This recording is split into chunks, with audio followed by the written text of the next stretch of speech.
Comment établir une connexion intense avec son âme? On va voir ça en 4 niveaux. Cette vidéo, j'ai eu l'idée de vous la faire à partir d'un phénomène que j'ai expérimenté ce week-end. Vous le savez, en ce moment je suis à fond sur l'écriture de mon roman, c'est une grande œuvre importante pour moi, j'y consacre beaucoup de temps, beaucoup d'énergie et il s'est passé un truc ce week-end. Ça fait 3 semaines que j'ai entamé l'écriture d'un arc narratif particulier. Même un peu plus, ça doit faire un mois comme ça, mais à 3 semaines, on est rentré vraiment dans un passage très important de cet arc narratif. Ce passage, c'est une scène. Une scène très longue qui se fait en plusieurs parties et qui dure toute une nuit dans mon roman, mais en fait, c'est pas n'importe quelle scène. C'est une scène qui est constituée de cercles concentriques. C'est un cercle qui est à l'intérieur d'un cercle, qui est à l'intérieur d'un cercle, qui est à l'intérieur d'un cercle, jusqu'à un point précis. À chaque fois que je me rapproche du centre, et que je franchis un cercle concentrique, ça veut dire que l'histoire, elle augmente en intensité. Et elle augmente encore. Et encore. Et encore. Et on plonge de plus en plus profondément dans l'intensité de l'histoire. Ce même point culminant, il est fait lui-même de plusieurs cercles concentriques. Donc l'intensité augmente, elle grandit, ça devient de plus en plus puissant, épique. Et à partir d'un moment, on atteint vraiment l'explosion. Et quand ça explose...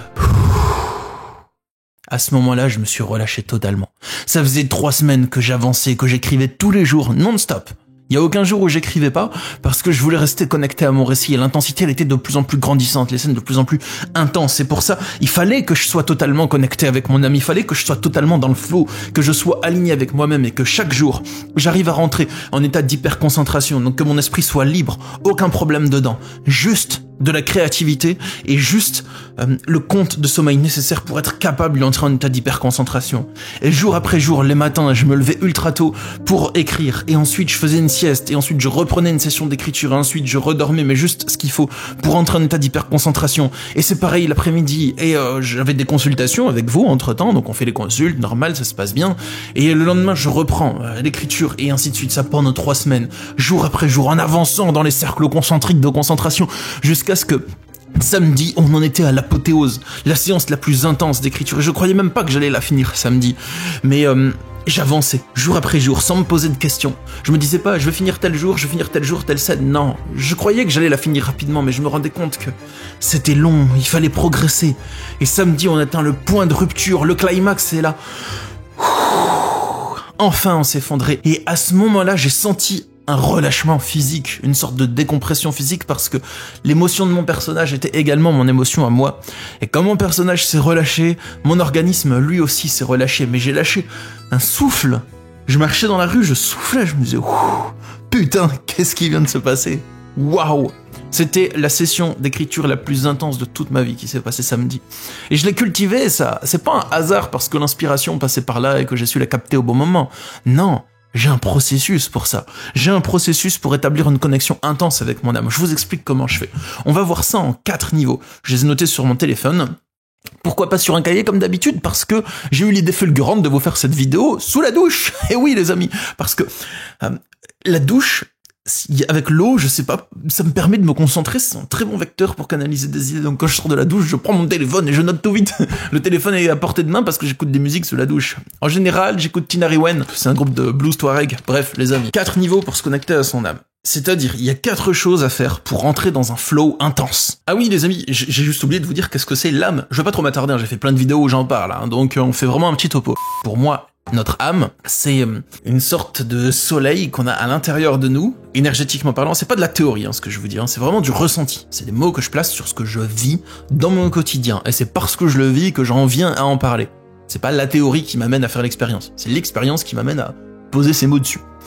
C'est une sorte de soleil qui rayonne à l'intérieur de nous, qui est beau, pur, authentique. C'est notre nature originelle, elle est semblable pour chaque être humain, c'est-à-dire qu'une fois que vous êtes connecté à votre âme, vous pouvez ressentir les personnes qui le sont à peu près, les personnes qui le sont totalement, enfin quasi totalement, on peut jamais l'être à totalement 100%, il y a tout le temps des petites zones de choses à travailler, mais voilà. Donc c'est une vibration qui est familière, on reconnaît ça chez l'autre, mais en même temps elle est très différente pour chaque être humain. L'âme, elle a ce mérite d'être radicalement différente pour chaque être humain, mais en même temps familière pour chaque être humain. Elle a 2 choses qui coexistent en elle. Et c'est toujours pur. L'âme, elle rayonne toujours sur la même intensité. Elle veut pas connaître de variation d'intensité. C'est pas un jour elle rayonne à fond, et un jour elle rayonne quasi silencieusement. Et si on a cette impression que l'âme va rayonner plus fort certains jours et moins fort d'autres jours, c'est parce que avec le grand processus de la vie qui se fait à travers elle, ça on en parle dans une autre vidéo, eh bien nos conditionnements qui nous empêchent d'être connectés à notre âme, des fois ils sont plus forts, des fois ils sont moins forts. Donc on a l'impression que l'âme est plus forte ou moins forte. Ça dépend. Quand notre conditionnement est très fort, ça peut activer beaucoup de souffrance, et du coup on ressent bien le conflit intérieur à ce moment-là. Bref les amis, comment se connecter à cette belle source de lumière, à notre énergie authentique, à notre énergie originelle, à la paix, la grande joie, le grand épanouissement, à l'élan naturel de la vie qui est à l'intérieur de nous. J'ai assez parlé de ce qu'est l'âme pour cette vidéo, on va voir comment s'y connecter maintenant. Alors les 4 niveaux en question. Premier niveau de trucs à faire, hein, c'est vraiment les prérequis on va dire.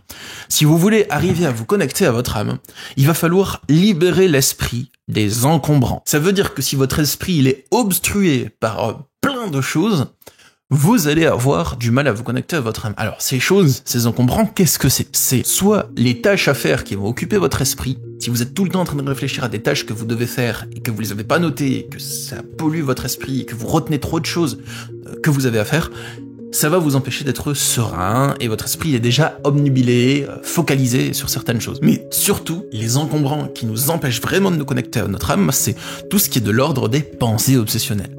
Alors les pensées obsessionnelles, qu'est-ce que c'est rapidement?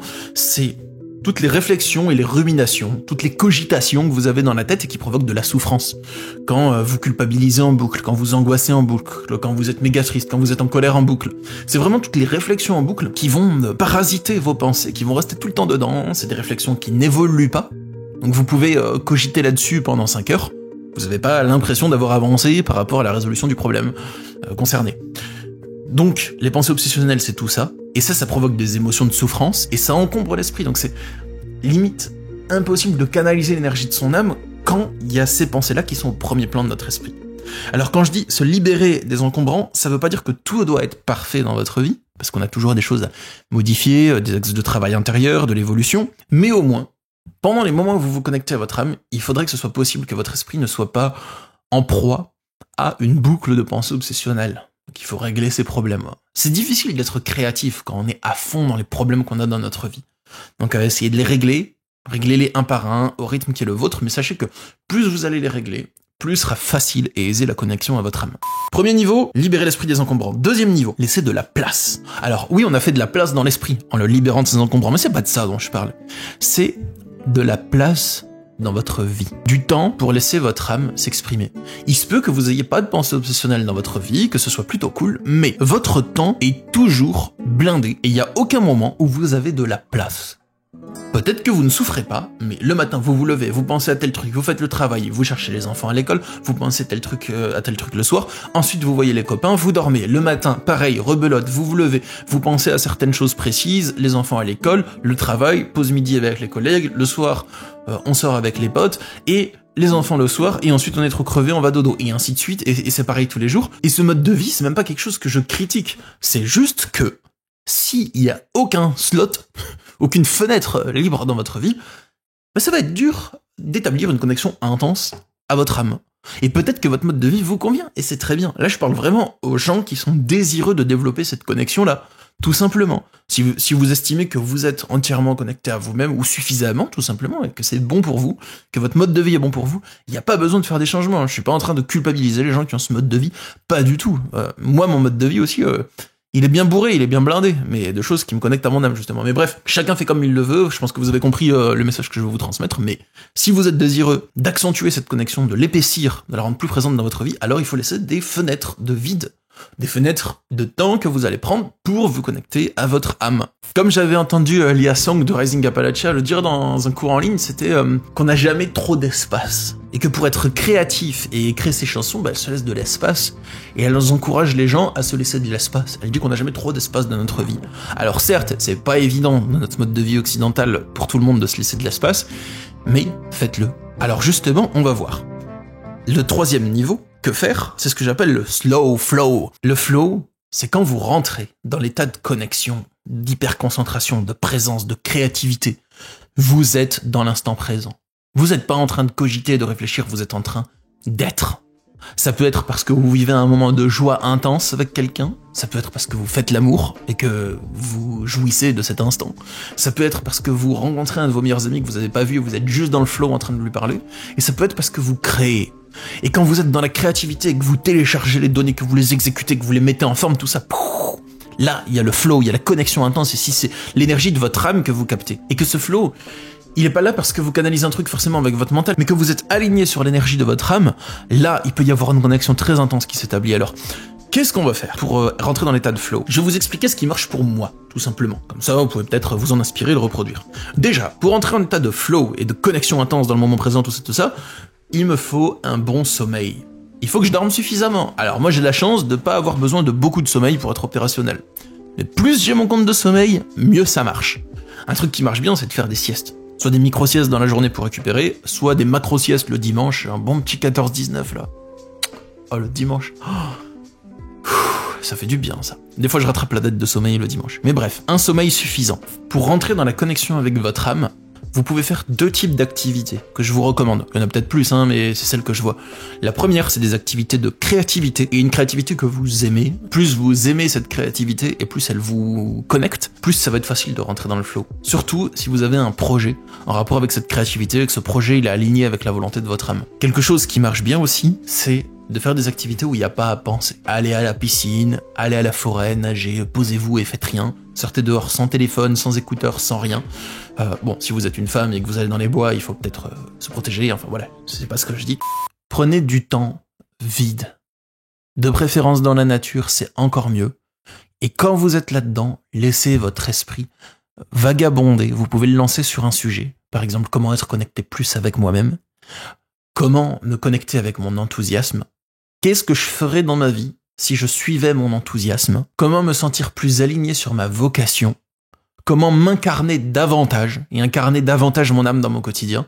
C'est autant de questions que vous pouvez vous poser et sur lesquelles vous pouvez laisser tourner votre esprit pendant un bon laps de temps, au moins 30 minutes, 1 heure, 2 heures. Allez-y. Et vous verrez que si vous branchez votre esprit sur ce genre de questionnement et que vous le laissez tourner dessus, alors votre esprit petit à petit va appeler l'énergie de votre âme et la canaliser de plus en plus. Et il va s'aligner de plus en plus dessus. C'est ce que j'appelle le slow flow, ça veut dire des petits moments où vous allez vous connecter davantage à l'énergie de votre âme. Des petits moments de connexion et de reconnexion à l'énergie de votre âme. Et ensuite, il y a le intense flow ou le hard flow.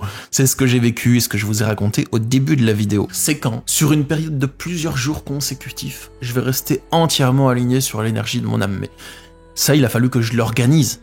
C'est pas forcément un luxe non plus, mais je me suis organisé pour. J'ai travaillé beaucoup en amont pour ça.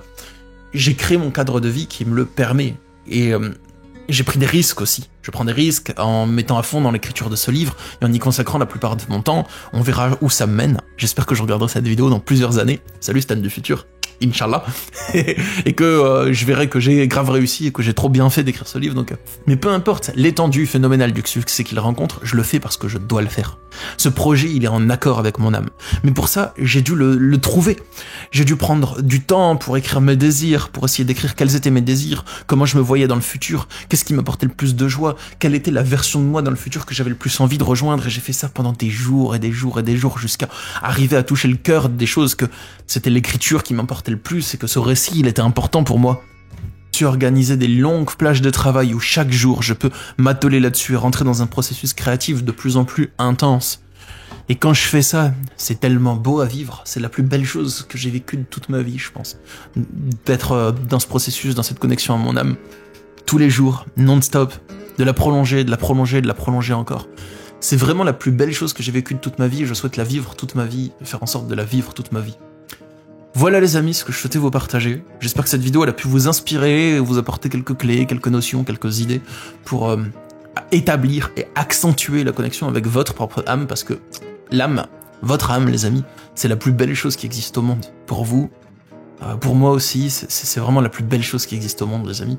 Donc voilà, je vous encourage à l'embrasser, canaliser son énergie, à la laisser rayonner à travers vos corps et diffuser sa belle lumière dans le monde. Le monde le mérite, vous le méritez. Et peu importe ce que vous arrivez à faire, et quel est l'état de connexion à votre âme que vous arrivez à avoir, tout est juste, ça fait partie du grand processus de la vie. C'était tout pour moi, je suis heureux d'avoir pu vous tourner cette vidéo, et si vous souhaitez avoir mon accompagnement personnalisé pour avancer sur votre cheminement intérieur, dépasser des souffrances, désencombrer votre esprit justement des pensées obsessionnelles, tout ça, il y a le lien dans la description pour réserver un rendez-vous avec moi. Je consulte en ligne, et j'ai des disponibilités sur quelques jours en général. Je vous dis à bientôt, force à vous, et belle reconnexion à vous. Bye les amis.